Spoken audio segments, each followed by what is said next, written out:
Bismillahirrahmanirrahim. Assalamu alaikum everyone. In this video tutorial, I'm going to explain you the format of sample program for x86 assembly language we will use in Visual Studio. And I'm going to take help from the Kip Irvine book. It's a very good book for x86 assembly language. So the format I'm using is given in the book. So let's start the format. Very first line of the sample program is .386. It is a directive which let assembler know that we are going to program in 32-bit programming. So it's going to be very first line. Then we will define our memory model. For x86 assembly language programming, we're gonna follow model flat. That means we are going to follow the flat model of memory, and it means your all segments are defined in single contiguous memory segment. So dot model directive let assembler know that flat model is going to use in memory, comma, standard calling, which is std call. Okay, standard calling is important feature of Windows. Whenever we are going to call x86 application from Windows, then this standard calling will be used, and it will be simply pushing all the current parameter into the stack from right to left. That's what this standard calling do. Then we will define stake. Stake dot stake is a directive which will define the size of the stake. It can be 100, it can be 200, but it is in terms of bytes. So usually in the book which we are going to follow, Kip Irvine, it is 4096. So we will stick to the 4096.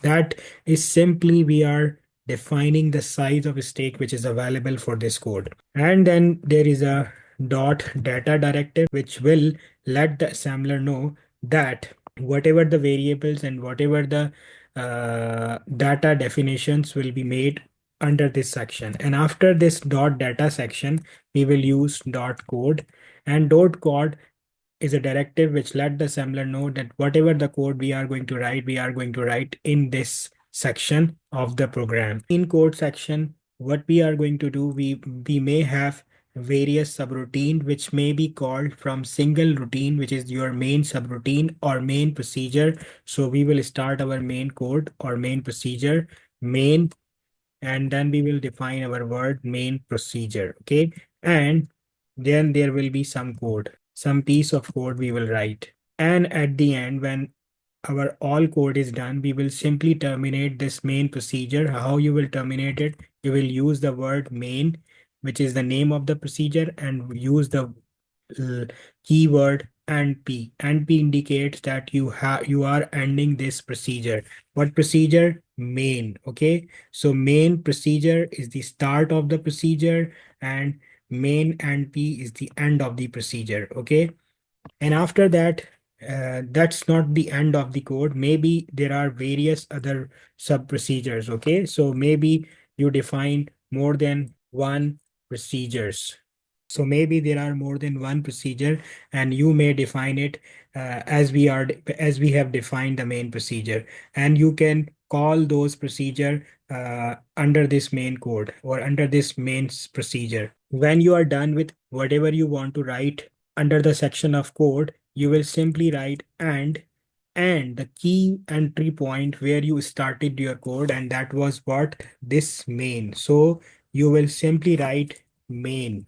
That's it from this code section. But a very important thing, whatever the application we are going to build in x86 assembly, it will be 32-bit application, and whenever this application terminates, it will transfer the control to the Windows. So whenever control is transferred to the Windows, then window expect what an end process, some process which must return integer value.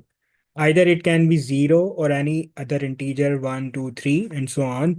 So if 0 is returned, then it is considered as successful termination, or there was no error. And if it returns any other number like 1, 2, or anything else, it will not considered as successful termination, or maybe window will assume that there was an error. So in this application, this exit process is not defined yet. So we will define it.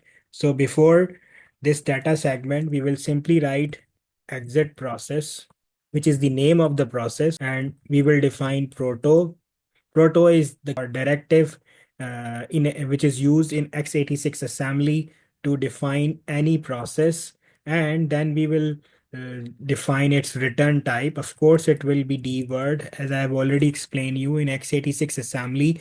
The inherent data type is D word, which is 32-bit, because we will write the code in 32-bit, but it will be used as a data type. So there will be some name DW exit code. It is just the name of the return type, okay, or return value, okay, and the data type is dword, and the process name is what? Exit process, and we are just simply declaring it, okay.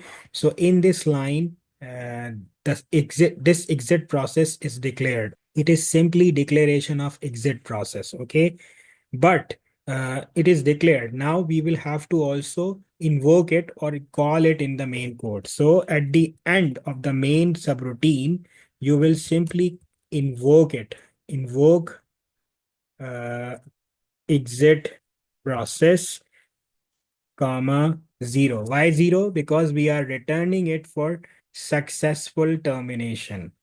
Okay, so this line invoke, what it does, it will simply invoke or run this process. Which process? Exit process, and run and return the value to the Windows 0, so that window will assume that whatever the application, 32-bit application, which was built in x86 assembly, is successfully run. So I have just copied and pasted the code in the Visual Studio. So I will not explain how to create the project in Visual Studio, because for that I've already done the video tutorial, and it will just increase the length of this video tutorial. So I will just write a piece of assembly instruction, move EAX comma 7.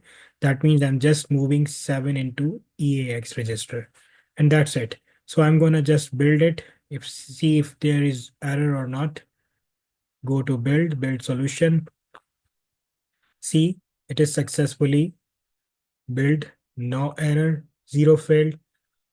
And if you want to execute, you will simply click over here.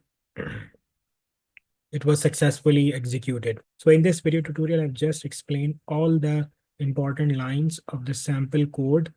And still, if you have any query, you can post your queries in comment section. Thank you so much for listening.